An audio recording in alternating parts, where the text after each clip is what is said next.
તો ઉત્તરાખંડના દહેરાદૂનમાં ફસાયા ગુજરાતી પ્રવાસીઓ વાદળ ફાટવાને કારણે 50થી વધારે ગુજરાતીઓ ફસાયા છે। દહેરાદૂન હાઈવે પર માટી ધસી પડતા અનેક રસ્તા બંધ થઈ ગયા। લોકો સામાન લઈને 10 કિલોમીટર ચાલવા મજબૂર બન્યા।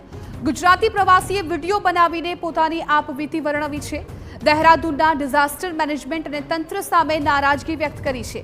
પ્રવાસીઓએ તંત્ર પાસે લગાવી છે મદદની ગુહાર। દહેરાદૂન જવા માટેનો દહેરાદૂન હાઈવે બરાબર, ત્યાં બધા જ લોકો એમ કહેવાય ને કે બેગ લઈને ચાલતા ચાલતા અત્યારે જાય છે બરાબર। એમાં આપણા ગુજરાતના ઘણા બધા રસ્તામાં મળ્યા છે, હોટલોના ને એ લોકો એ ભાડા પણ વધારી દીધા છે। અને કોઈ અહીંના કોઈ ડિઝાસ્ટર મેનેજમેન્ટે ખબર નહીં શું વ્યવસ્થા કરી છે, પણ લોકોને 7 થી 10 કિલોમીટર જેટલું ચાલતા ચાલતા જવું પડે છે। અને આ રીતનું છે। લોકલ ટ્રાન્સપોર્ટે બંધ કરી દીધું છે। કોઈ ગવર્મેન્ટ વાહન બી આ રોડ ઉપરથી પસાર નથી થઈ શકતી।